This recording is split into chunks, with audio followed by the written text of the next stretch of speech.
hot dogs, Armour hot dogs. What kind of kids eat Armour hot dogs?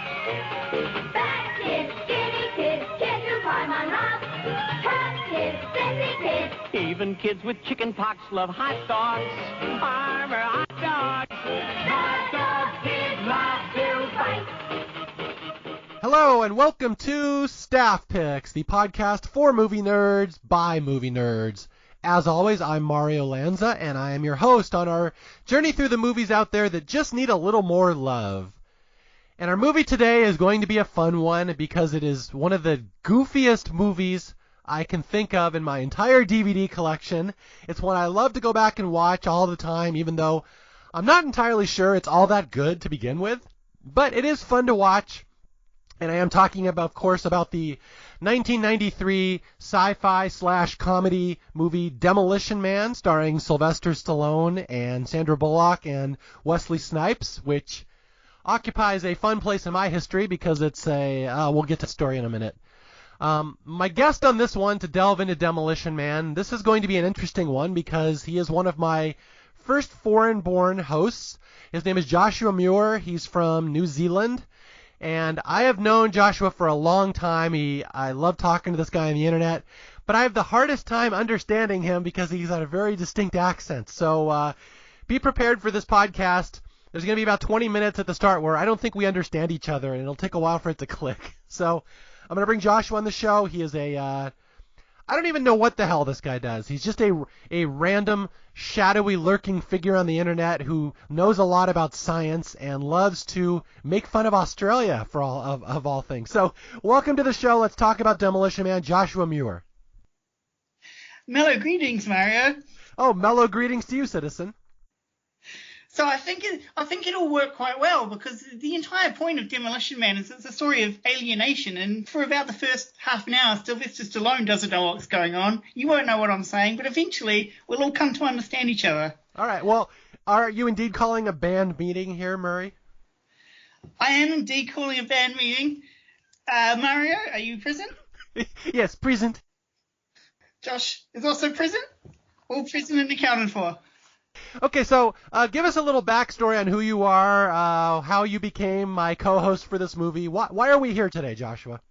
Yeah, so this is a very odd movie for me. A lot of people would never ever pick that I would pick because I normally watch much more sort of erudite movies. I watch a lot of like Korean chamber dramas, but this movie, for what is like a dumb 1993 action film, I feel like there's actually a lot to it. So actually, I have a bit of a background with this movie. So, I'm a scientist, as sort of Mario briefly mentioned, and I do a lot of work on the future and predicting the future. And so I have a lot of thinking about like dystopias and predictions in film. And as a child, actually, I had to write an essay evaluating a piece of literature that predicted the future. And everyone else in the class, they did like 1984, Fahrenheit 451, Handmaid's Tale, but being a very precocious young child, I actually did my essay on Demolition Man, and I claimed in that essay that it was the most accurate prediction of the future that I'd ever seen, and I got an A+, so I feel like that was good. Wow, so you have some actual street cred with this movie. I do. I laid the groundwork for this movie when I would have been about 12 years old, I think, so... Okay, I will give my backstory with this movie. It came out in 1993, in October of 93, and I was lucky enough because I lived in California at the time, and they do test screenings in California because that's where all the consumers they want to reach are. So I was invited to a test screening in like April or May of 93, way before it came out. And this is what I always remember, is that they give you these little cards to fill out before the movie, asking what you think about all the actors and what you think about their characters and their history. And what I always remember is that they were very interested in Sandra Bullock. They're like, "Are you a fan of Sandra Bullock?" And I'm like, who the fuck is Sandra Bullock? I had no clue who this person was, but this was like their entire marketing campaign. They were judging what people thought of Sandra Bullock and what they thought of her becoming maybe a star. So that's the one thing I always think of this movie. Like, wow, I was there on the rise of Sandra Bullock as one of the greatest actresses of our time.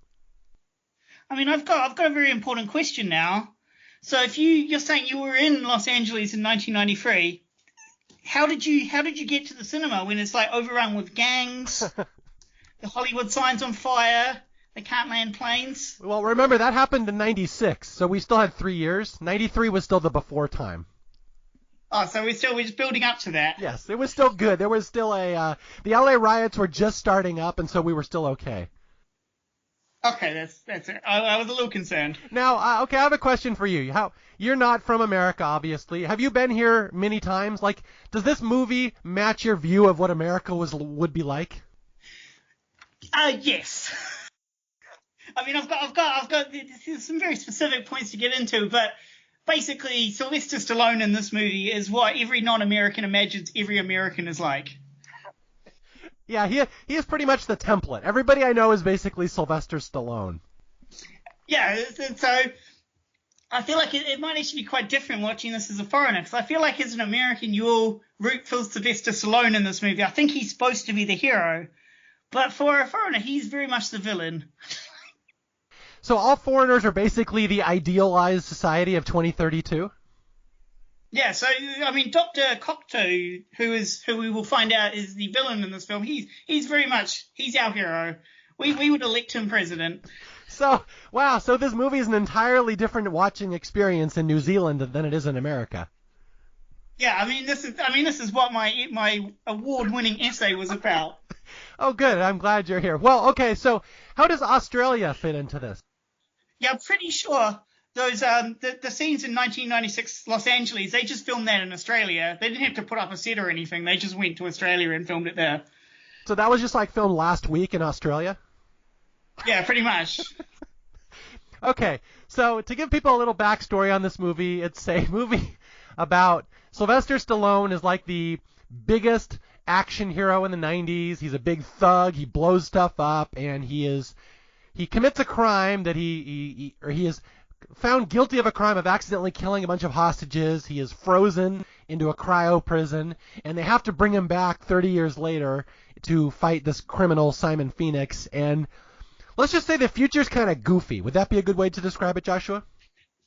That would be a very good way to describe it. I think the most accurate is, so I opened the podcast with mellow greetings. They all talk in very elaborate, very mannered, over-the-top style. And so they say things like, if you get mad, you've got to enhance your calm, or you've got to drop your hormones. Yeah, mellow greetings. Yeah, there's a couple things about this movie that I'm assuming most of my audience has seen Demolition Man, but if you haven't, yeah, and the future has become this weird, dumbed down, what is the exact phrase? The exact phrase is at one point, Wesley Snipes says in the movie, the world has become a pussy-whipped Brady Bunch version of itself run by a group of sissies. So that's the whole gist of this movie, that the future has become this wimpy little, it's supposed to be a utopia, it's supposed to be like New Zealand, as you said, yeah. But it's kind of wimpy, and it's kind of, they all speak in the stilted language, they've never seen violence, and there's rules against everything. Yeah, there's no tobacco, there's no meat, there's no alcohol, there's no salt. Anything that's bad for you is automatically banned. And of course, no toilet paper. Oh, yes. The free seashells. There's a couple great running jokes in this movie, which is why I wanted to do on staff picks. The one thing is that the future is just so wimpy, and Stallone gets dumped into this wimpy future. And the seashells, there's a running gag throughout this movie about how nobody uses toilet paper. They use this seashell thing that nobody can figure out. And the swearing monitors, Joshua. This is the thing that I always remember about this movie. Anytime somebody swears throughout this entire movie in the future, they are immediately dinged a 1 credit for violating the verbal morality statute. Smoking is not good for you, and has been deemed that anything not good for you is bad, hence illegal. Alcohol, caffeine, contact sports, meat. Are you shitting me? John Spartan, you are fined 1 credit for a violation of the verbal morality statute. And I mean, even in like the big action scenes where they're having shootouts, they'll be swearing at each other, and you see this little ding in the background. Where the goddamn guns? You are fined 1 credit for a violation of the verbal morality statute. Fuck you. Your repeated violation of the verbal morality statute. Fuckers are fast, too. You are fined 1 credit. So what, he needs batteries? What size? I mean, where the fuck do you find batteries in the future? Was there a battery store around, motherfucker? Excuse me, museum patron. Can I... wonder about this shithead. Johnston. Be fucked. Johnston, you are fined one. Yeah, that's the thing that always won me over about this movie, because I'm not really the biggest fan of straight action movies. This movie, I'd almost argue, is more of a comedy than an action movie. Oh, definitely. I see. I always picture it as kind of a comedy, but also actually a very good sci-fi. When you actually look into it, it's actually very accurate. Actually, going back to the free seashells, I just want to talk about that a second. So I do a lot of traveling for my job, and I'm always in very strange places. Often I don't speak the language. They've got quite different cultures. But the free seashells is the first time I've ever seen that kind of alienation really portrayed on film. Like, you don't know what's going on. Everyone's laughing at you. It's a very sensitive moment. And it's just something that's so obvious to everyone else, but you just can't work it out. So it's a funny joke, but it's also actually really profound. So do you have problems removing fecal matter on your travels? Oh, definitely. Like, you go to rural China, you will have problems as well.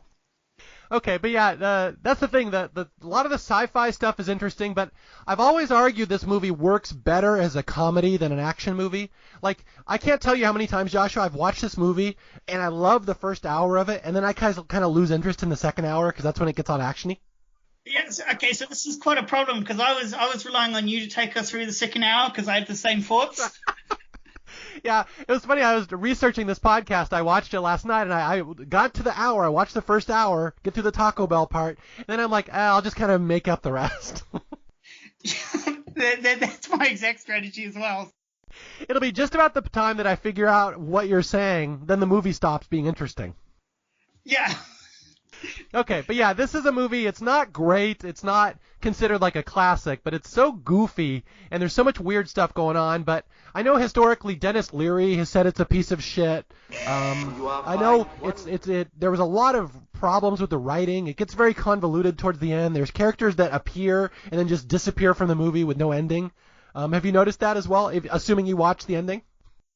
Yeah, so objectively, it's not a very good film, but there's a lot of just very strange things you won't see in any other film, and that's why I always recommend watching it, just to get you like things like the seashells, stuff that's just so bizarre you won't see anywhere else, and so it's worth the effort.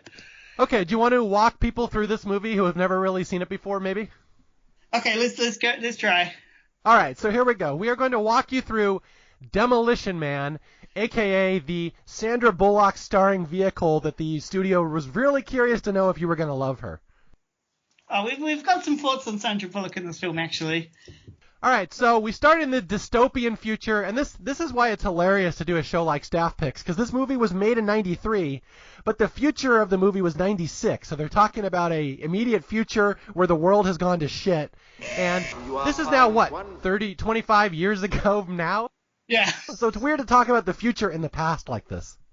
Well, to me, I'm pretty sure that was a fairly accurate depiction of 1996, so, in America. I remember 1996 having a lot more rap videos and less dystopia. I mean, well, in those rap videos, they probably set the Hollywood sign on fire, so... Yeah, so this movie was only 3 years in the future. They were anticipating a lot of problems in the U.S. in the next 3 years, which I... Yeah, what was going on in 1993 that they thought this is where we're going? Well, that was the MC Hammer Vanilla Ice years, so I can see why people... Oh, I mean, that makes sense then, yeah. So the Hammer Ice Wars. We're heading down a dark path. Just brutal. So, okay, what was New Zealand like in 96? Because I know you're watching this movie, and you're seeing America's burning on fires, and, like, there's prisoners running everywhere, and there's crime, like... Well, you got to remember, we didn't get cinema until about 2012, so... We didn't watch it in 1993. How did you watch this, then? I watched it like many, many years later when it came out. They had to put it on a boat, and when the boat got there. I thought it was like Three Amigos, where the guy comes around in a truck with like the black and white movie, and he used the hand crank to show it to the villagers. Well, I mean, first of all, we had like a herald who came and like told us the story. But it took quite a while until the actual movie came. So this movie first showed up on a tapestry. Somebody wrote it? Yeah, and there was a lot of rumors. We weren't sure if it really existed or not. There was New Zealand scholars for a long time were debating whether it was a myth or not. All right, So in 1993, Joshua was described the plot of this movie from Socrates or some variant of him, and it was passed down. So anyway, yeah, so it's 1996 in the U.S., and America has just gone to hell. There's just war and fires everywhere, and Los Angeles is a hellhole. And we meet our hero of the movie, a.k.a. the villain, right? He's your villain. Yeah, definitely. John Spartan, played by Sylvester Stallone. And I will say this was kind of a weird time in Sylvester Stallone's career when he was really trying to break away from being Rocky and everything. So he started doing all these other action movies. And I don't know if very many of them were that successful, but, you know, he gave it the old college try. And he thought he was a comedian, which I always thought was amusing. Yeah, he's definitely the straight man in this film. Everyone else is doing a lot of work. I think Sylvester Stallone just sort of showed up and just talked normally to people. So you're saying he has a comical voice that's hard to understand? Yeah, so he's basically I really sympathize with him. So you've already said all Americans are basically Sylvester Stallone, and now you're saying you're basically Sylvester Stallone. So via the reflexive property, you are an American, you're saying. This movie does weird things to my brain. It's really my brain sort of shuts down various sectors to try and really understand it. Okay, so John Spartan's in 1996 Los Angeles, and he's being sent in to catch the notorious criminal Simon Phoenix, who is played by wonderful actor Wesley Snipes. Now, are you a big Wesley Snipes fan, Joshua? To be honest, this might be the only Wesley Snipes film I've seen. This is really not my genre. So you never saw White Man Can't Jump? I'm not actually sure I have. Oh, wow. I'm dying to know what you think of the LA street ball scene in the mid-90s. Oh, that can be our sequel. Does he always have a horrible blonde mohawk? No, they made him dye his hair blonde for this, and he hated it. Like, he shaved his head immediately after the movie. For people who don't know, yeah, Wesley Snipes is a black man, and they gave him blonde hair in this movie, and it looks ridiculous, and it's terrible, but it's you may not know this. I may be speaking of a world you don't know here, Josh, but the NBA, there was a player named Dennis Rodman who loved this movie, and he started dressing just like Wesley Snipes in this movie because he liked the blonde hair. So this movie is responsible for Dennis Rodman becoming a blonde for a couple of years. I'll say, well, originally their role was actually supposed to be played by Jackie Chan. And so Jackie Chan with a blonde mohawk, I think that would have been quite something. Yeah, Josh is not lying. This movie was written where Jackie Chan was supposed to play the bad guy, and he said that Asian audiences have a problem with someone who is always a hero playing a villain, so he wouldn't do it. So that's how we got Wesley Snipes, but I'm not entirely sure I could picture this movie with Jackie Chan in it. I'm really not sure, what would happen. It'd be quite a different movie, I feel. So Stallone and when Simon Phoenix are fighting, and there's this big 90s action thing where, Wesley Snipes takes a bus full of passengers hostage, and Stallone is called in to stop him, and Stallone does the old 90s thing of just blowing up the entire building. Like, it's okay to have some acceptable losses if you save the day, and he finds out he accidentally killed the hostages, and they're like, you're going to jail, and he's like, oh crap. So here we go. So in 1996 dystopian future, again 20-something years ago, he is put into cryo-freezing. Now, Joshua, please explain this process to people. Well, actually, the process in the film would not work. John Spartan would be dead. So cryo-freezing is basically where you freeze down the body so that everything stops working. And if you do it correctly, in theory, then you can just warm the body up again and they will be perfectly fine. They won't age. They won't die. In the movie, however, it's a very slow and involved process. In the movie, they just pump them full of freezing liquids that are far colder than anything exists on Earth. All of their cells would rupture. Everyone would be dead. So you're saying there's flaws in this movie? I'm saying that I found with detailed mini rewatches and a very extensive scientific education, I finally found a flaw, and that their cryo-freezing is not accurate. So anyway, that's the point of the movie, that they don't put criminals in jail now, they cryo-freeze them, and they end up in a big block of ice where they're naked, which I don't know why they had to be naked. I think it's just an excuse for Stallone to show his ass to the audience for about a good 5 minutes. I mean, you can't freeze clothes. They don't freeze. So could they put him in a robe or something? Like, why? Why do we need gratuitous ass shots? I mean, in 1996 we didn't have freezing robes yet, so. I mean, you could do that now, but they predicted a lot of things in this movie, but not freezing robes. Okay, I have to give a little history here. I'm a little older than Joshua, so I can say that back in the 90s, they used to have these restaurants, Planet Hollywood, owned by Stallone, Schwarzenegger, and Bruce Willis. And I used to go to one in Las Vegas all the time, and there's always Hollywood memorabilia in them. And they had this prop, the naked Stallone in ice, in that Planet Hollywood in Vegas.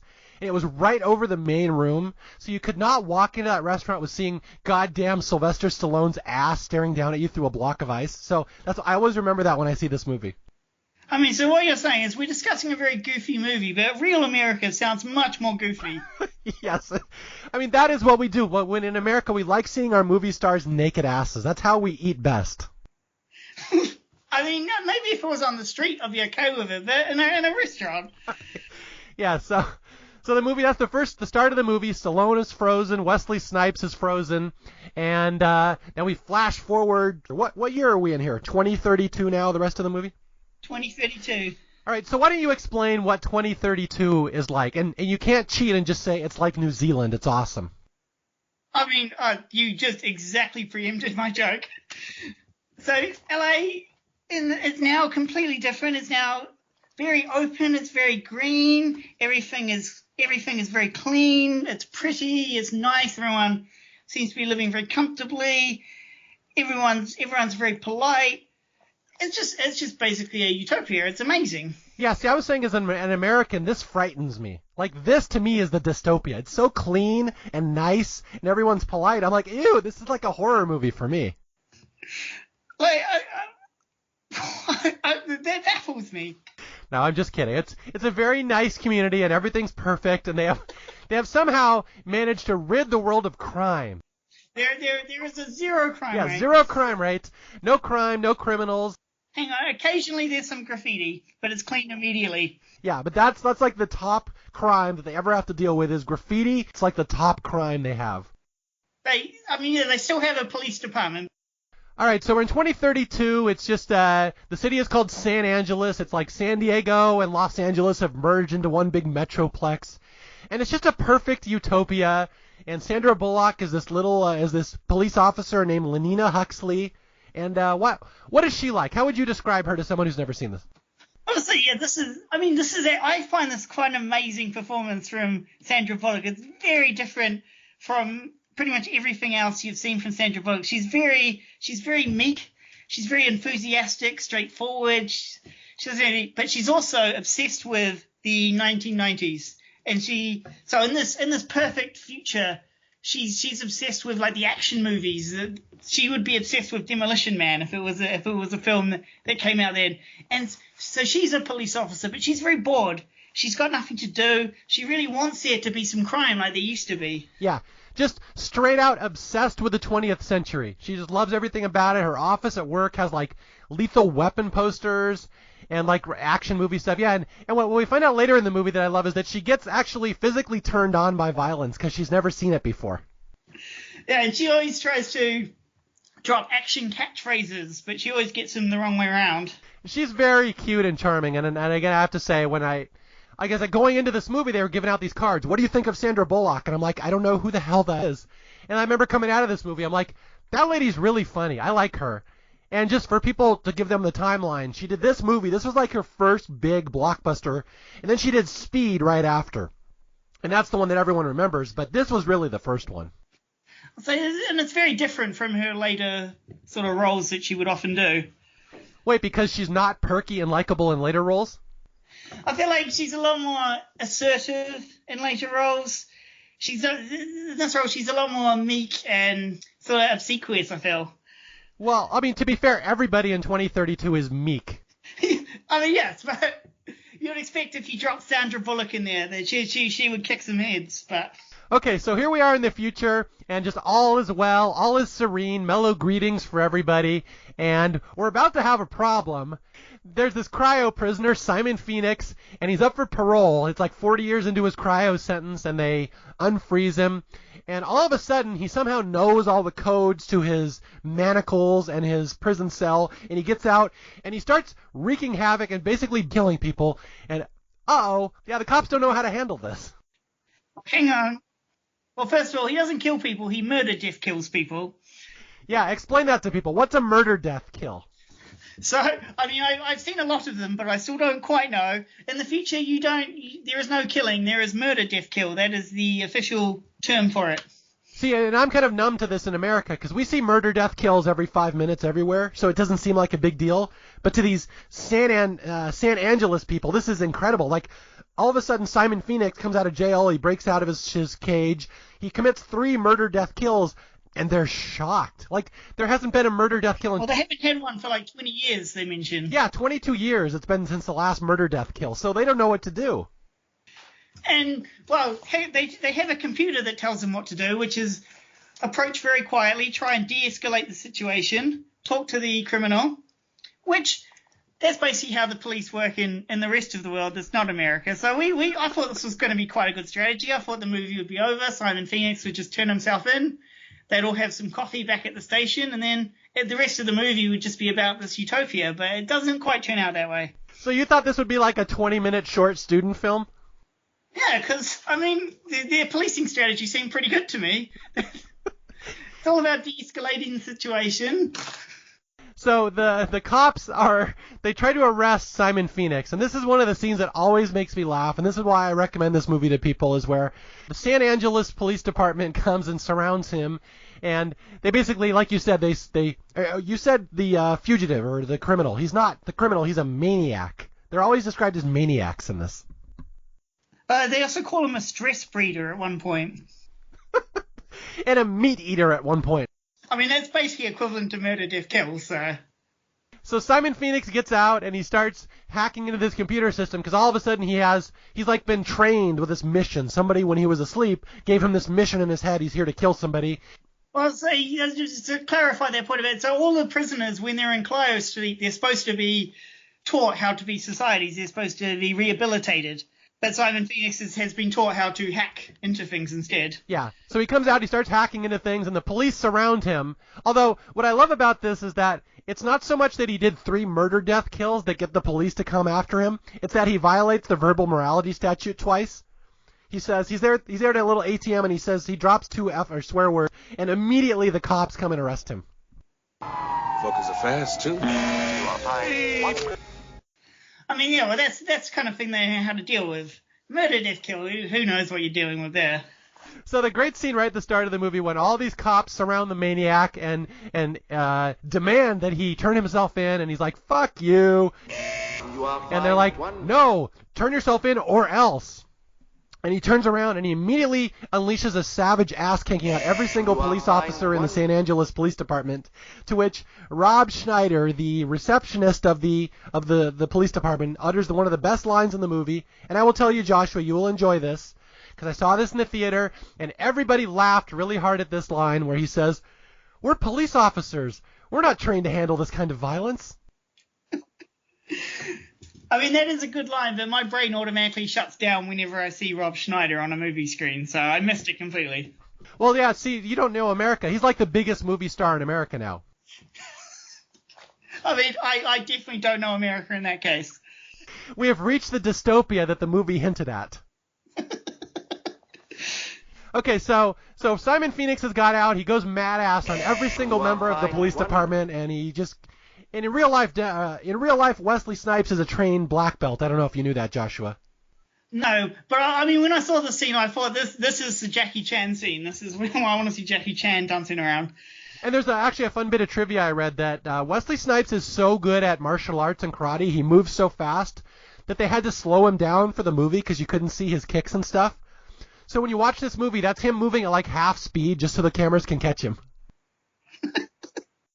Oh, no wonder the police couldn't stop him. Exactly. See? That's the thing. We have good cops in America, Joshua. I think you're underselling us. I was saying, yeah, New Zealand cops wouldn't know what to do in that case. Well, yeah, okay, let's delve into this. What if Simon Phoenix was dropped into New Zealand? What's going to happen? So it'll take a while for the news to get around. We've still, mostly, I don't know if you guys have, strings and cups, because we've got a lot of those, and that's how we pass our news around. But one thing, I think we're all just going to get on a boat. It's done. We're not very confrontational people. We'll just let them have it. The New Zealand's 2 islands, so we might just we'll let him have one of the islands, and then we'll just go to the other island. That is the New Zealand policing strategy. Simon Phoenix shows up, and the country just leaves to let him have it. I mean, it's effective. It's like Buster Bluth, the defense tactics here. You just roll up into a ball. Like, we haven't had a murder, death, kill in like 100 years. So, like, don't come knocking on us.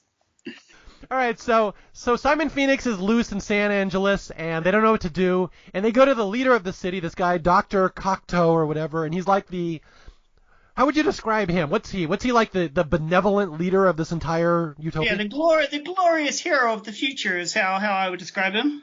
Okay, the glorious hero, and he says, well, we don't really know how to stop this guy. Why don't you do whatever is possible in the police department to stop him? Because no one has any ideas. And so luckily, Lenina Huxley, Sandra Bullock, has an idea. She's like, I love action movies from the 90s.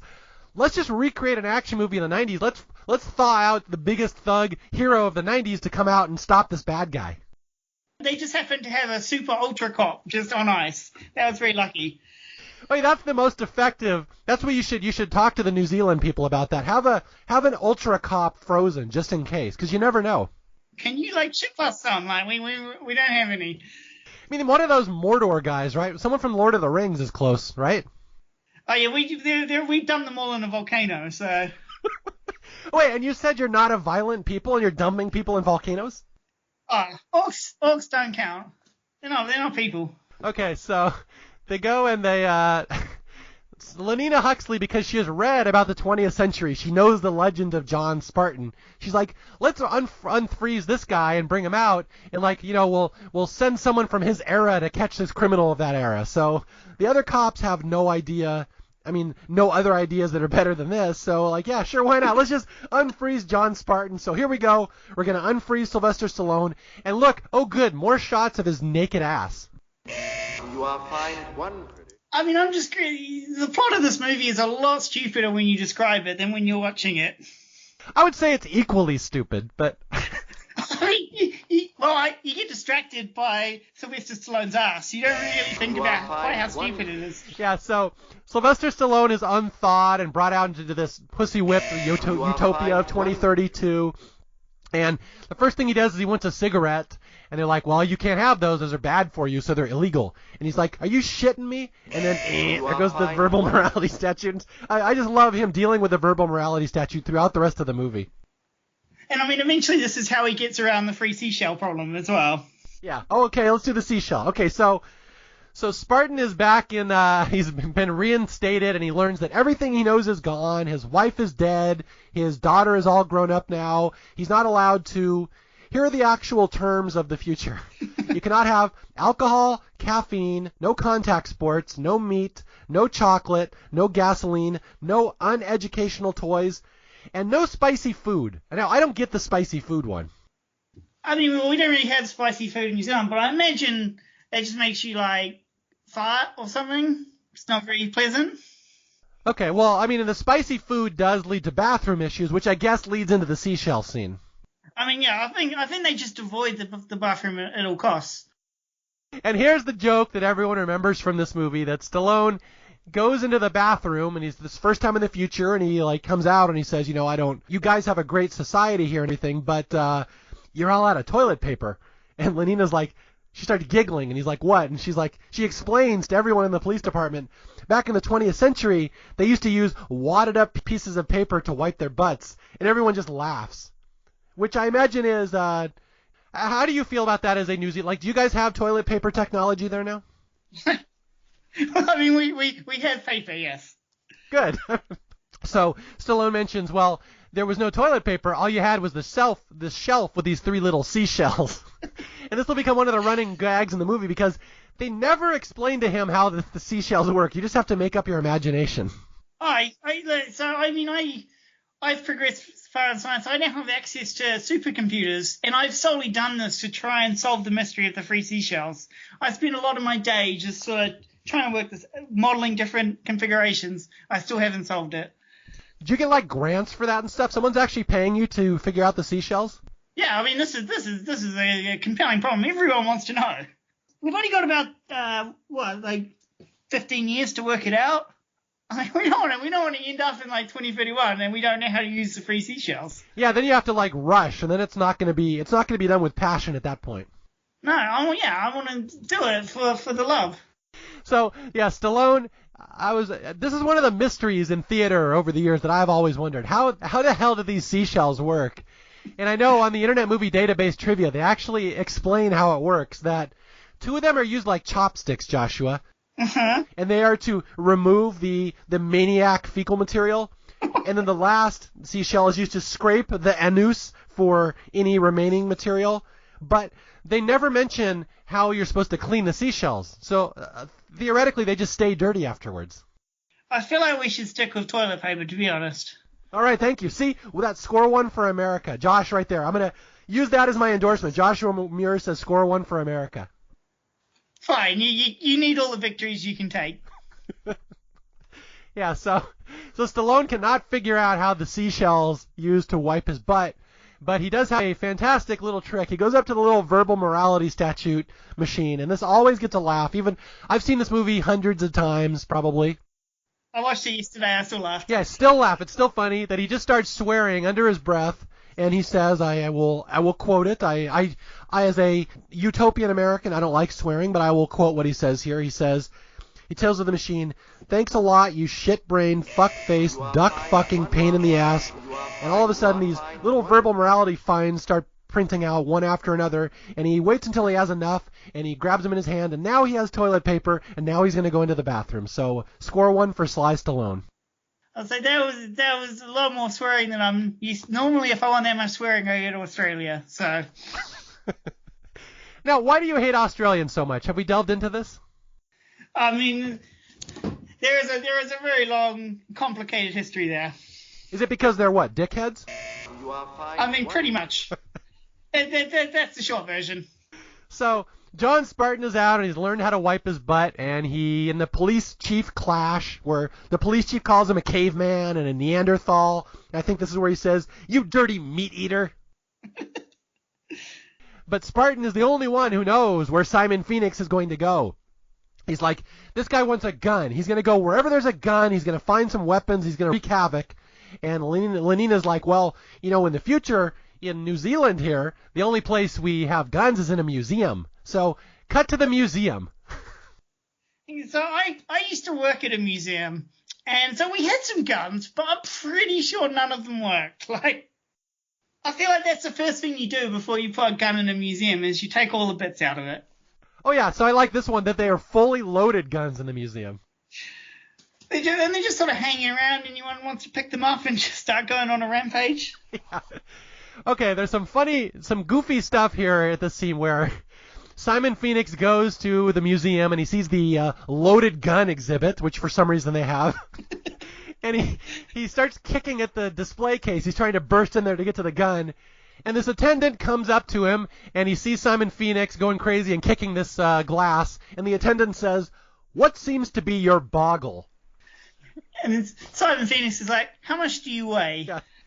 Throws the attendant through the glass, gets the gun, not only gets the old archaic guns from the 20th century, he gets this newfangled, a magnetic accelerator gun that uses fusion. Well, so at one point it's a magnetic accelerator gun, and then at another point they describe it as a fusion gun, which are two completely different things. Well, no American is going to be able to discern between those two. We have no idea those are different. I mean, this is the second inaccuracy I found. Okay, so what is the difference? How is a magnetic fusion gun or magnetic accelerator different from a fusion gun? I mean, so a magnetic accelerator uses a variable magnetic field to amplify some kind of projectile. It's often called a railgun, whereas a fusion gun forces atoms into each other like in the sun to make a massive explosion of energy, which you then will just channel into the target. They operate on completely different mechanisms. Okay, well, in America, we just put words together. That's what we do. We just make up things. I don't know. I mean, I thought if there's one thing Americans should know about, it's guns. So Spartan and Lenina Huxley are racing off to the museum to stop Simon Phoenix. And this is where we learn one of the other great things. Not only is the utopian future all sterile and lame and weak, but their number one radio station plays old TV commercials from the 20th century because they find them quaint. I mean, I was quite enjoying that music. I kind of bopped along to it. So as they're driving, Lenina turns on the oldies channel to help John Spartan acclimate, and we hear a commercial from like the 1950s for Armour hot dogs. Hot dogs, Armour hot dogs. What kind of kids eat Armour hot dogs? Fat kids, skinny kids. Now I'm guessing you have not heard that commercial before, Joshua. No, is that real? I didn't know if that was a real commercial. Oh yeah, that's real. All these. There's also a Jolly Green Giant song later on. Yeah. Now, do you have Jolly Green Giant? Do you have frozen vegetable technology in New Zealand yet? No, I mean, why can't you just eat the vegetable? How about, I'm not even going to ask about hot dogs. I'm guessing hot dogs is a sore subject. You know, like we have dogs. So they're driving to the museum. This is the first big battle of the movie. John Spartan and Simon Phoenix in the Museum of, what is it, the Museum of Carnage or something. I kind of forget the hall they're in. I mean, I fast forward through most of this battle, so... Yeah, that's the thing. The action movies I don't think are especially good in this movie, so I'm totally with you fast forwarding through them. Basically, blah, blah, blah. They fight for a while, and Simon Phoenix escapes. So round one to Simon Phoenix. I mean, there's gonna be a lot of Simon Phoenix escaping in this movie, so if that's what you enjoy, this movie's really gonna deliver for you. Yeah, so John Spartan has beaten up Simon Phoenix and caused him to flee, and this is where we get the first instance of Lenina Huxley being turned on by violence, which I always love, that she's so horny that she starts going up to John Spartan, and she's like so excited that she saw him punch somebody, and she says, looks like Simon Phoenix has finally matched his meat. You really licked his ass. So she has a hard time coming up with these little colloquialisms. I mean, I quite enjoyed them. I feel like they were better than the original versions of those sayings. So, I mean, maybe if they tried licking Simon Phoenix's ass, maybe he would have given in a lot sooner. That's a good point. I feel like it's Stallone. That'd be an effective tactic for Stallone to deploy. Is that the New Zealand tactic? Is that how the cops do it there? Like, I mean, all criminals are just terrified of ass licking. You are fine. They submit immediately. Oh boy. Okay, so the president of San Angeles, Dr. Cocteau, his life is spared, that he was being attacked by Simon Phoenix, and John Spartan has saved him. And this is where he invites him to dinner. And this is one of the other fantastic running jokes in this movie, and I'm dying to know, Joshua, your thoughts on this one, where Dr. Cocteau invites him out to a formal dinner tonight to celebrate at Taco Bell. Yes. So, we don't actually have Taco Bell in New Zealand. What? The very first time I went to America, I was really excited to go to a Taco Bell because I'd seen it in Demolition Man. And then I was immediately not excited anymore upon leaving the Taco Bell.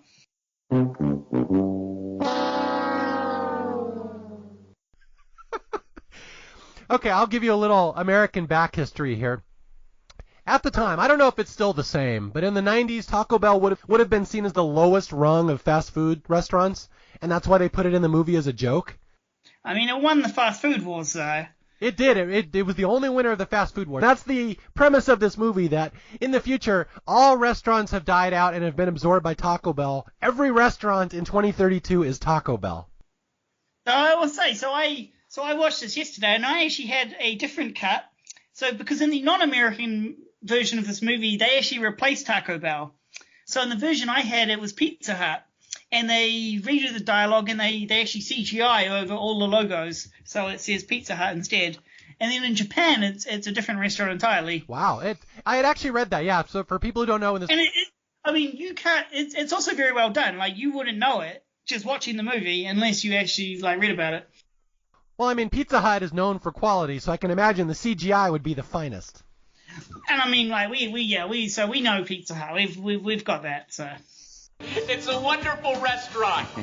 It sure is. Okay, so a little back history. Yeah, Taco Bell was seen as the lowest form of fast food in America at the time. They decided to put it as a joke in the movie. And Taco Bell, you may not know this, Joshua, loved it. They were so excited. They actually had commercials in the 90s on TV. They would quote this movie. They'd show the clip with Lenina Huxley saying, "In the future, every restaurant is Taco Bell," and they would actually use that in their ads. So they went right into the curve and they played around with it. I loved it. The year 2032. The city, Los Angeles. The movie, Demolition Man. The restaurant. Now all restaurants are Taco Bell. Exactamundo. The demo deal. Buy a burrito supreme, nachos, and a large drink for one low price. And get an official Demolition Man movie poster absolutely free. I'm impressed. The supply's limited. The conclusion, get to Taco Bell today. I mean, I did once have a pub quiz, so I used to run pub quizzes, and I did once ask the question, in what movie is every restaurant Taco Bell? And not a single British person got it. What? Those damn British people. They have no respect for our culture. No, absolutely none.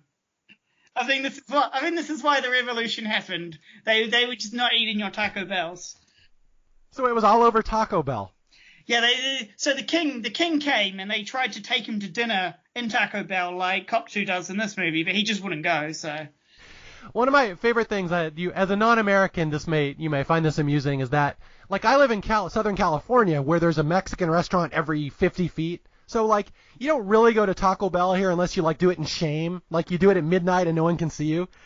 And so it's not really considered, like, Mexican food. It's just fast food. Yeah. But you go to the Midwest. You go to, like, Missouri and Iowa and stuff.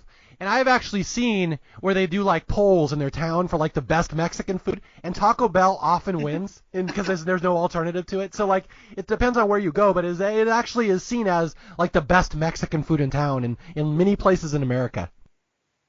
That's a very depressing tale.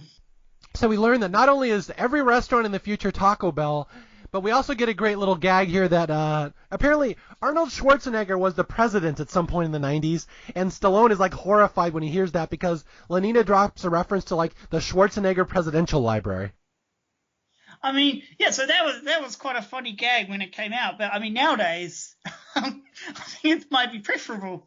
Well, yeah, that's art imitates life or life imitates art, whatever they want to say. But I mean, that was one of the most accurate calls in the movie. Well, okay, there's a couple things about this. Is that Sylvester Stallone and Arnold Schwarzenegger love to put little digs at each other in their movies. And it all started, if I recall, in the movie Twins. Schwarzenegger has a joke where he sees Sylvester Stallone dressed as Rambo in a poster, and he like looks at him and laughs because he's so small compared to Schwarzenegger. And then this was like the follow-up to that where Stallone put a dig at Schwarzenegger in his movie. And there's one in Last Action Hero as well, if I recall. Yeah, which is the response to this. Yeah. Yeah, so they go back and forth, but what's funny is that, yeah, they made the joke that Schwarzenegger was so popular he was going to become president. And within a couple years, I know there were senators introducing bills that non-American citizens should be allowed to be president, which they would always call the Schwarzenegger rule. So I think it actually came fairly close to happening at one point. I mean, yeah, I definitely remember reading about that at various points. Yeah, so just some of the running jokes. And again, we're about an hour into the movie here. We've had a lot of fun stuff. It's going to become a straight action. It's going to crater. Yes, it's going to become a straight action movie. But we do have the fancy dinner at Taco Bell where Lenina and Stallone go out. There's a valet parking. What else is going on at this place? I mean, there's a live band playing the Jolly Green Giant song. Everyone is dressed up in like fancy suits and like jewelry. Yeah, it's a very nice place. It's the nicest place in town, and they go out and there's dancing. That's the other thing. I will tell you, even as American, Joshua, I have never seen ballroom dancing at a Taco Bell. I mean, what about like they have like fancy cutlery and like little trays that they bring, little platters they bring the food out? Is that accurate as well? Yeah, that McDonald's they have the dancing. That's true at McDonald's, just not Taco Bell. I mean, I think. Yeah, but I mean, Taco Bell took the dancers in the Great Fast Food Wars, so. Yes, those were dancers from the other restaurants that they absorbed into the Taco Bell empire.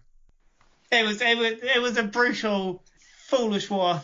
Yeah, okay, so this is where Stallone finds out all this history about how the rehabilitation process works, that when he was in Frozen, he was supposed to be unconscious, and they were supposed to be piping stuff into his brain, like to rehab him, giving him skills and functional skills. And we find out that he was actually conscious the whole time, so he basically went insane. So this movie is not American. Josh, like you said, this movie, Stallone, represents all Americans, but he's actually insane. So he's even more insane than most Americans in this movie. I mean, he's insane, but he also knows how to knit. He did learn how to knit, so I feel like, on balance, that's pretty good. That's one of the great throwaway jokes that a lot of people forget if they haven't seen this movie, is that everybody gets a skill because they've been given suggestions in their brain when they're frozen. And Stallone, they've taught him how to knit. So he's like a master seamstress when he comes out. And then he ruins his uniform later on. He's like, oh, I can just knit a new one, so it's fine. Okay, so here we go. There's a whole underplot in this movie about the underground. There's like these rebels led by Dennis Leary underground, which I could not give a crap about, and I'm assuming you're the same. Yeah, I absolutely don't care. I don't even remember the name of the guy. There's a main guy. I don't remember his name.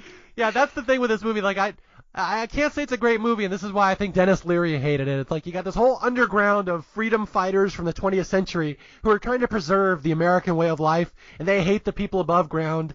And it's going to turn into an all-out war between above ground and below ground. And I will tell you, anytime the movie goes below ground, I don't care. I have no interest in what's going on. So there's one big point where, like, Dennis Leary gives this big speech about freedom and why above ground is so terrible. I think it's supposed to be like the turning point, the philosophical point of the film. I literally don't care. Yeah, that's the thing. It's because he goes on a rant. At one point, Dennis Leary goes on a rant, and you're supposed to feel like, yeah, he's sticking it to the man. We're America. Screw you. So I thought, as Americans, that should get you. It's all about freedom and if it doesn't appeal to Americans, it's going to appeal to nobody. Exactly. See, that's the thing. I'm an American. I'm the prime audience here, and I don't even care about this part. Yeah, like I did write down some notes. I literally just wrote underground and then just put a little blank square and then carried on writing when I got to the next bit. All right, there's one thing that's interesting about the underground part of this movie is that Jack Black shows up. Are you aware of that? A very young Jack Black shows up in there. I completely missed that. Yeah, you have to squint to see him. He's one of Dennis Leary's bodyguards, and you can see him in two little scenes, and he looks like he's about 14 years old. It's a very young Ned Schneebly. Yeah, so I mean, the underground, I was pretty much just on my phone, so I was not paying that much attention. We get only the best hosts here on Staff Picks, but I can't make fun of you because I was the same way. I don't care one bit about any part of this ending of the movie here. I got a lot of stuff about the other bit. All right, well, we'll talk more science stuff later. We'll skip over the underground, but so Simon Phoenix is here, and we're going to have a plot twist where he's mad that John Spartan's here to kill him, and he doesn't know why, and basically Phoenix wants to take over the world. He's like, everyone here is soft. I mean, we should also, I think we skipped over why Simon Phoenix was resurrected somewhat. Well, that would involve giving a crap about the underground plot. That's the problem. Okay, yeah, that's true. Yeah, the leader of the underground is named Edgar Friendly, played by Dennis Leary. Simon Phoenix has been thawed out to kill this guy by the leader, Dr. Cocteau, and it's all convoluted. You don't have to care about it. It's not interesting.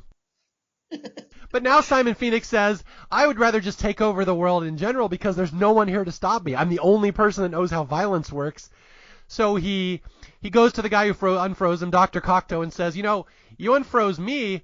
How about you unfreeze these other 6 supervillains and give me a team, and then we'll just do your bidding then. No, I'm sure no harm will come to you then. So this is where we get the dream team, who, in one of the flaws of this movie, will immediately disappear, and they have nothing to do with the rest of the movie. I mean, I thought I got confused, but I mean, yeah, I think that's just what happens. That's the thing about this movie and why it's kind of a mess. There's no way you could call Demolition Man a classic or a masterpiece. Because they had a ton of writers, and they were all arguing over how it should go, and it gets really convoluted. And this is the part of the movie where it starts falling apart, where... I mean, yeah, we literally just yada-yada the actual main plot of the film. We did. That's what happens. We get this dream team led by... Now, do you even know who Jesse Ventura is? Yeah, he was like a governor at some point, or somewhere. Let's see, you only know him for his distinguished political career. Yeah. Jesse Ventura is one of the greatest pro wrestling villains of all time from the 80s and 70s. Oh, no, we're not allowed wrestling in New Zealand. We had it once and everyone got scared and we turned it off. Yeah, but he was this huge thug villain who used to fight Hulk Hogan, and then he became a governor of Minnesota. Just like Schwarzenegger. We were joking about Schwarzenegger. That actually happened to Ventura. And he shows up in this movie as like the leader of the thugs, and then he just disappears. You never see him again. They're given absolutely nothing to do, like many characters in this film. Yeah, and I think he's like 6th billed in the credits, too, which is even funnier. Well, I mean, there are only I could probably only name 3 people in this film, so there's a lot of people, but none of them really do anything. Okay, so this was part of the movie where John Spartan has repeatedly beaten up Simon Phoenix, and Lenina Huxley just gets turned on more and more each time. And so she suggests they go back to her place. And let's talk about this scene. This is fun, where Lenina suggests, I like you, John Spartan, and it's so exciting watching you beat people up and then drop glib witticisms on them. And she's like, I think we should have sex. And I mean, John Spartan's obviously quite down with that plan. You don't say no. That's the thing. When someone throws you that offer, yeah, why not? Okay. And young Sandra Bullock. Exactly. So why don't you describe this scene, the as she calls it, the verse sex scene? Well, she goes off to get ready, and we think we know what that means. But then she comes out with this white box which has sort of 2 helmets on, and so she puts one on and puts one on John Spartan. He's a little bit confused, and they both sit down on opposite ends of the couch, and then they start getting sort of psychologically images of sex like beamed directly into their brain while sitting about 10 feet away from each other, no touching at all. This is one of the things we learn about the future, that all bodily fluid exchange has been banned in 2032. And she says later, well, this was rampant exchange of bodily fluids was a major cause of society's downfall. And we learned that there was a disease called AIDS, and then, of course, it went to NRS and something called UBT. And so she goes, we have sex, but we're not allowed to touch each other. And Stallone is horrified by this. I mean, as a scientist, you can sign off on that, actually. Body fluids are riddled with disease. This is a good strategy. So you're thinking the people of San Angeles were onto something here. This was actually maybe a good move we should take. Yeah, if you've got the technology, I'll write an endorsement. It's fine. But Stallone is horrified. He will not do virtual sex with a person. He tries to kiss her. Lenina pulls away, horrified. She's like, "Oh, you caveman, you brute!" Yeah, and she kicks him out of her domicile. Okay, so John Spartan has been kicked out of her apartment. He goes back to his apartment, and he's still, once again, confounded by the seashells. We get that little joke that comes up again where he, in his bathroom, he sees them. He's like, "Oh, I don't know how to deal with that."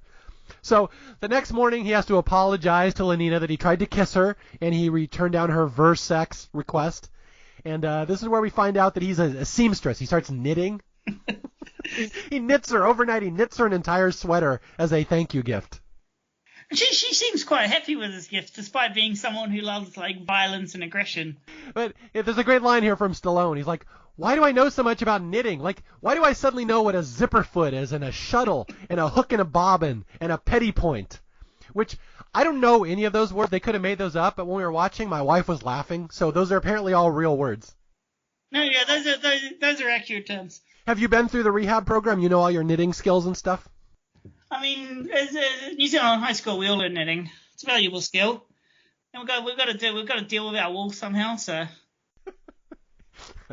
That's right. You do have a lot of wool. I forgot about that. Thank you. Yeah, it just keeps piling up. So you gotta do something. Yeah, something's getting knitted one way or another. Yeah.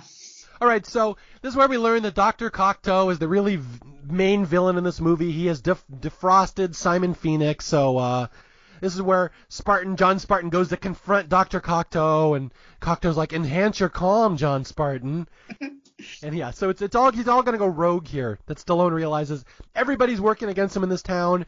He's basically going to go underground. He's going to go meet all those scraps down there that nobody cares about. He's going to pull them up as his army, and we're going to take on the power of Dr. Cocteau here. I mean, this is the plan. I mean, about 5 minutes later, it's going to be proven completely pointless. Yeah, the entire last 40 minutes of this movie is one big action scene, which I'm guaranteeing Joshua has not only not taken notes on, I don't think you've even watched it before, probably. I mean, it was on a screen in my house. Well, that counts. So, I mean, I heard it. There's another great line here where Sandra Bullock is trying to work on her 20th century idioms, and she knows they're going underground to catch Simon Phoenix, and she's like, "All right, I'm with you. Let's blow this guy." You are fined one. And Stallone's like, "Away. It's blown away." She's like, "What?" So he's like, "Forget it." I mean, well, they don't transfer bodily fluids, so obviously they won't know about that. Well, there might be a virtual way to do that. I'm not going to delve too much into this. Yeah, I feel like this is a bad hole to go down. Yes, literally. Yeah, exactly. So Simon Phoenix now has his dream team of all the 6 cryocons that have been unfrozen, and this is where we see Jesse Ventura for about 3 seconds. And again, there's a big gunfight underground, and it's completely meaningless, and then they go above ground again, and blah, blah, blah. And there's a car chase, and there's all sorts of stuff, and again, I don't really care about this, and Simon Phoenix, at one point, he can't kill Dr. Cocteau because Dr. Cocteau, implanted things in his brain telling him not to do that. So he just has one of his flunkies. He has Jesse Ventura kill Dr. Cocteau, and now Simon Phoenix is the one who runs San Angeles. I mean, in theory, yes, but his next steps suggest that maybe he's not quite sure of exactly what's going on. Well, again, this movie has about 10 plots that they're all trying to resolve at once. So at one point, Simon Phoenix is going to take over San Angeles. At one point, he wants all the coastal cities. And then all of a sudden, his plan changes to, I'll just defrost all the other cryocons. I mean, his entire strategy was, I'm the only one in the world who knows how to commit violence. Well, let's just unfrost everyone else who knows how to do violence. Well, I mean, that is the thing of monopolies, that a monopoly cannot really succeed without competition. He needs competition to become truly great. I mean, I'm not sure that's entirely economically accurate, but let's run with it. Well, I know they don't really have, economics and stuff in New Zealand, but that's how in America. I mean, I don't think Simon Phoenix got a lot of economics classes when he was in Cryo-Freeze. That was not part of his rehab program? No, he mostly just got hacking and kung fu. I will defrost every criminal known to man, and that's really the last part of this movie, that Simon Phoenix goes to the cryo prison, and he starts unfrosting every single criminal, which, as you said, they would just be dead. They would not be defrostable. They're all dead. So he goes through a list of names of villains he wants to cross, including Jeffrey Dahmer, and I love that guy as well. His opinion on Jeffrey Dahmer. Yeah, that leads to an interesting historical joke here. That Jeffrey Dahmer, very infamous serial killer, arrested in the early 90s, and here in 93, they're making a joke about how he's in prison in 2032, but Jeffrey Dahmer was murdered in prison in the late 90s or early 2000s, so this joke unravels on several levels when you watch it now. I mean, it's also unravels on the fact it's about Jeffrey Dahmer. The foundation was not solid. So you just like Jeffrey Dahmer references in your movies? You just that's what plays in New Zealand? Yeah, so it's very exotic for us. So you guys don't historically eat one another? No, I mean we tried it once. We don't really like to talk about it, so. So that's more of an Australian thing, really. Yeah, we shipped it over there. Okay, so Stallone shows up and he starts fighting Simon Phoenix in the cryo prison, and there's all this ice and it's got a lightning gun at one point. Yeah, lightning gun. I forgot about the lightning gun. That's the only thing I remember. It's the lightning gun. That's all you need to know. At one point, Wesley Snipes starts shooting a lightning gun at Sylvester Stallone, and Sylvester Stallone is trying not to be frozen by the cryo pod. And I have no idea what the hell is happening here. I believe the sci-fi kind of falls apart here at this point. I mean, I did used to work with cryo liquids, like liquid helium, liquid nitrogen. This does not work. I'm afraid to tell everyone that this scene just doesn't work on so many levels. Is there anything about the cryo prison that's even remotely accurate with the cryo freezing process? No. Right. I mean, the worst thing is right at the end where during the fight they break this vial which has got some mysterious cryo liquid in. It just basically freezes everything immediately, and Stallone has to climb off the ground to not get frozen by it. That is completely ridiculous. So you're saying Sylvester Stallone cannot outrun the natural cryo freezing process? I mean, if anyone could do it, Sylvester Stallone could, but... I mean, have you seen Rocky? He's fast. Oh, only if he's been trained by Apollo Creed. Yes. So that's the problem. So everything in this movie is BS, basically, is what you're saying. I mean, unfortunately, yes. I went into it with high hopes, but it's all falling apart. Yeah, but this is the fun thing. This entire movie is BS. Almost nothing works about it, but you would still recommend it to people. Yeah, because there's just a lot. It's just really there's a lot of goofy things. There's a lot of weird stuff. We've had a lot of odd stuff to talk about, and it's very different from pretty much any other film you'll see. Yeah, well, we've talked about that on Staff Picks before, that the 90s were really like the golden age of action movies. And it's hard to call this an action movie. I can't imagine this movie existing in any time but the 90s, but it also doesn't really fit in with the 90s. So I consider it so it's kind of like two movies. The first half, it's more sort of the comedy sci-fi. Second half is kind of an action film. Yeah, it's very much a split personality movie. It doesn't really know what it is. And I think I said that at the start. I think the parts when it's a comedy and a satire on the future work way better than the action scenes. But again, technically it's an action movie, so I don't really know how you describe it. I mean, I think a much better movie would have been the writer's room of this movie, just filming that. Because I want to know what was going on in there. Okay, so that's going to be your sequel. Are you going to put that together and do like a spec script for us? Yeah, that'll be the sequel to this. So Simon Phoenix shows up in New Zealand. Everyone in New Zealand is non-confrontational. They flee in a boat, and somewhere on the boat you write this script, and that becomes the sequel to Demolition Man. I mean, yeah, that's pretty much the plan. I think it's a more solid plan than anything that happens in this movie. So.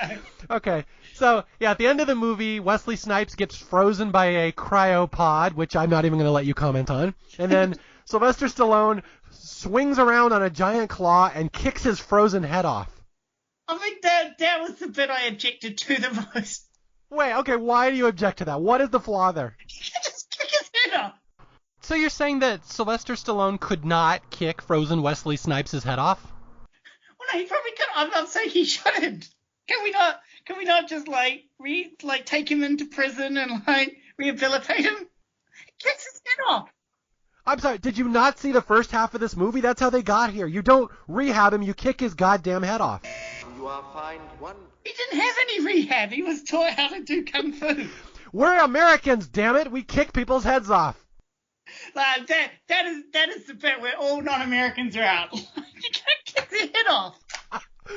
Now, all right, so now scientifically, does it stand up? Would he be able to kick his head off? Now, I'm curious about the science behind this. I mean, yeah, so the freezing process is completely wrong, but if he was that frozen, it wouldn't come clean off, though. You would kick the head off, but also, the neck would shatter. It would not come off cleanly like it did. Well, if the neck shattered, that would just be gross. It was tastefully done this way. It was a clean kick. I don't know what the rating is on this movie. It's R. It was rated R. It was very much not for kids, but he delivered a swift kick, and the head came off like a ball, like your football, as you would call it in New Zealand, like a beautiful sport, and then the head shattered. So I think it was a beautiful ending to Simon Phoenix. I'm not sure Simon Phoenix would agree. I'll ask him when he's in New Zealand. Well, he is a maniac, so I wouldn't trust what he says. I mean, I don't think he lies during the film. I think he's quite straightforward about everything he wants. Oh, yes, he's like George Washington, the father of his country. He could not tell a lie, Simon Phoenix. Exactly. I mean, he tells everyone he wants to murder them, then he murders them. All right, so we've reached the end of the movie, and John Spartan has saved the day, and he has kicked the head off the dread villain Simon Phoenix in a totally scientifically accurate way, and then he comes and he goes and he kisses Lenina Huxley. So would this technically be a sexual assault at this point? Oh, absolutely. Yeah, so he really is the villain. You actually were correct here. Yeah, he just kicked someone's head off. I don't think we need to get him on sexual assault. We've got a lot of crimes we can get this man on. I feel you aren't able to move past the kicking off of the head. No, I'm still thinking about it. That's what this movie does, man. It gets in your head. You never forget it. Yeah, and then it kicks your head off. So John Spartan kisses Lenina Huxley, and she kisses him back, and she's so turned on by maybe they're going to exchange bodily fluids now. So basically the point of the movie here, Joshua, is that nobody has learned anything. We're going to start exchanging bodily fluids again. Yeah, and then, the underground dwellers meet the above ground dwellers, but nothing happens. They just kind of, say hello. It's just so unsatisfying. Yeah, it's not satisfying at all. There's these underground dwellers, and And yeah, they've spent the whole life hating the people above ground, and the people above ground hate the underground dwellers. And at the end, they meet up, and Stallone's like, find something in the middle to get along about, and that'll be good. And that's it. That's the resolution of the movie. Okay, that's it. And again, now, okay, so there are the people underground have to get cleaner. The people above ground have to get dirtier. Lenina Huxley is going to start exchanging bodily fluids. This is how it's going to lead to NRS. This is how it's going to lead to UBT. And so this movie is like a endless cycle. It's going to repeat itself. Yeah, in like a few more years, they're going to set fire to the Hollywood sign again. Like, wow. So this is a Mobius strip of a sci-fi comedy. It's so much deeper than we ever realized. And did we mention the kicking off of the head? I think we did. So anyway, that's the end of the movie, and Stallone and Sandra Bullock walk off into the sunset, and they are theoretically a couple now. And the last thing we hear in the movie is him saying, you know, I love this place, it's fine, I get along with everyone, but I still don't understand one thing. What is the one thing he still does not understand, Joshua? Free seashells. Throughout the whole movie, he has never figured out the seashells. They never explain it to us, and no one knows how the hell they work. So I think he was so full of rage that he couldn't understand it. That's why he kicked off the head. Like, maybe he should just kick off the seashells. You kick them off the shelf? Yeah, I think maybe that's the strategy. So you just kick them across the room, and your anus will magically clean itself? It's the future. This kind of thing happens. Now, I do have to mention one thing. Again, this is a goofy movie. Josh and I, is it safe to say that you love it, that we love this movie so? I do, yeah. Even though it's very dumb. A movie doesn't have to be amazing and perfect to be great. It can be goofy. This movie, I love it so. But it's a big mess. There's a lot of plot holes and plot things that don't get resolved, and storylines change, and characters show up and then disappear. But one of the biggest ones is the daughter. Are you aware of Sylvester Stallone's daughter in this movie? Yeah, so they mention her. And then nothing happens. Yes, because that's the way a screenplay should work. So when I watched it yesterday, I wrote it down in my notes for his daughter because I didn't remember that happening in the film. And then it just doesn't happen. Okay, here's the trivia for people who don't know this, that they had a whole subplot in this movie that Sylvester Stallone's daughter from the 90s is now grown up in 2032, and she's one of the underground people. See, I thought she would be. I thought that would make sense from a script-wise. But... Yeah, and she is. You go down there's a girl at one point he's trying to protect during a gunfight. That is his daughter, but they don't explain it in the movie because what happened was, you'll laugh at this. We'll see how far I can go before you laugh at this. There's a scene where Sylvester Stallone has sex with Sandra Bullock, who's much younger than him, and the audiences were creeped out that he's having sex with a girl who's the same age as his daughter. And the audiences did not like that, and it may have been in the test version that I saw. I don't remember specifically. So they cut out all references to his daughter, and she's never mentioned in the movie again, even though her footage is in there. She's in there. Yeah, they didn't cut her out very well. Yeah, so that's the thing. They have him mentioning the daughter at the start, and it's the old, screenplay adage. If you have a gun on a table in Act 1, that gun better be used in Act 2 or Act 3, and it never happens in this. I just want to make a point there. That's called Chekhov's gun. But Chekhov literally wrote a play that had a gun that was never fired. So. All right, so there you go. So Demolition Man was it was a very concerted, intricate homage to Chekhov. Exactly. I mean, Americans wouldn't understand that because I don't think you guys are allowed to read any Russian, but. Yeah. But your astute New Zealand mind has parsed that out. Yes. All right.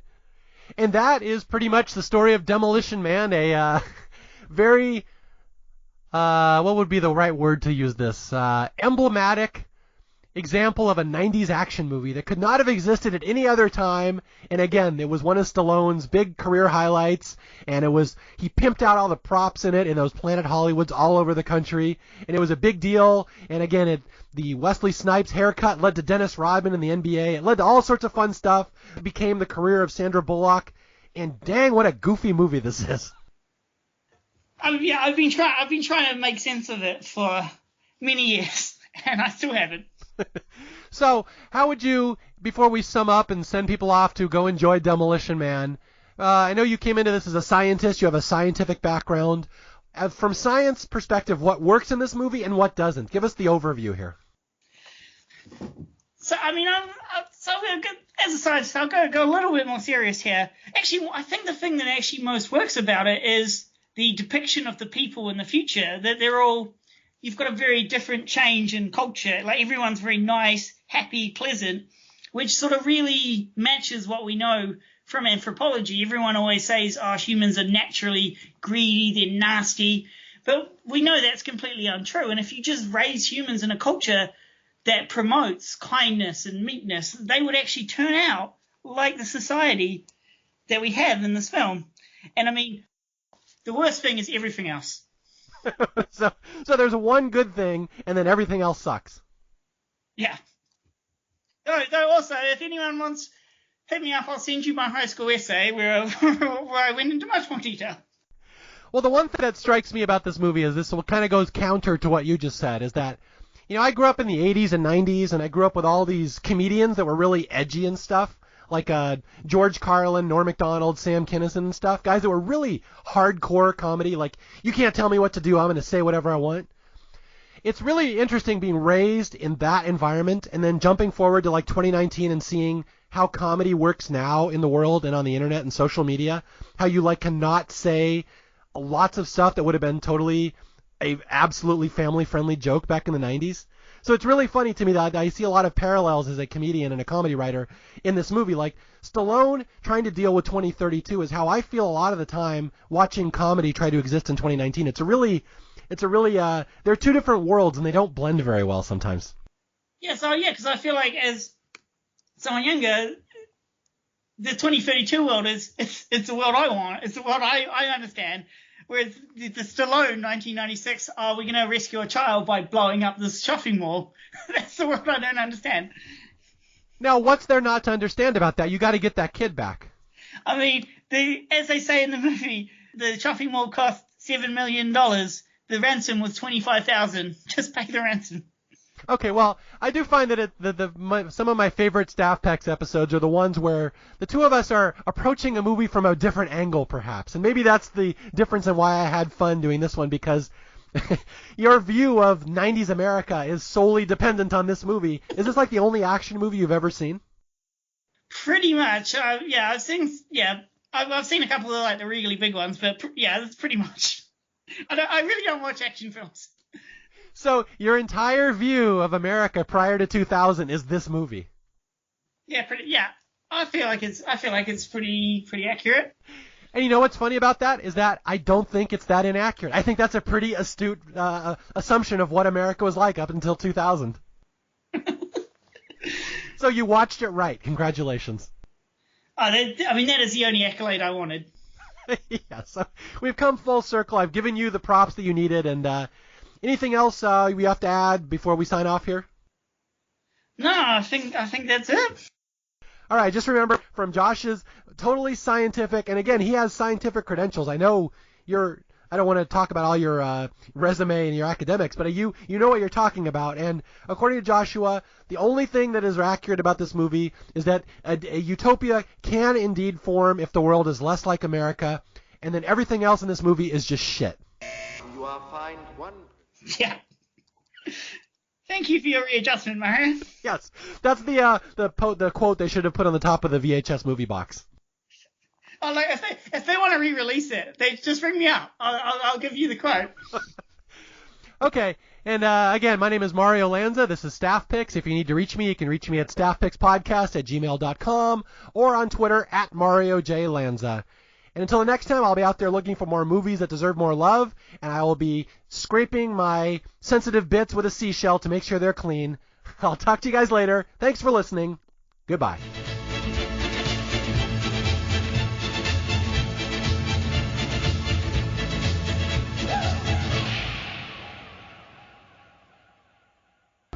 Your tone is quasi-facetious, but you do not realize that Taco Bell was the only restaurant to survive the franchise wars. So? So? Now all restaurants are Taco Bell. No way.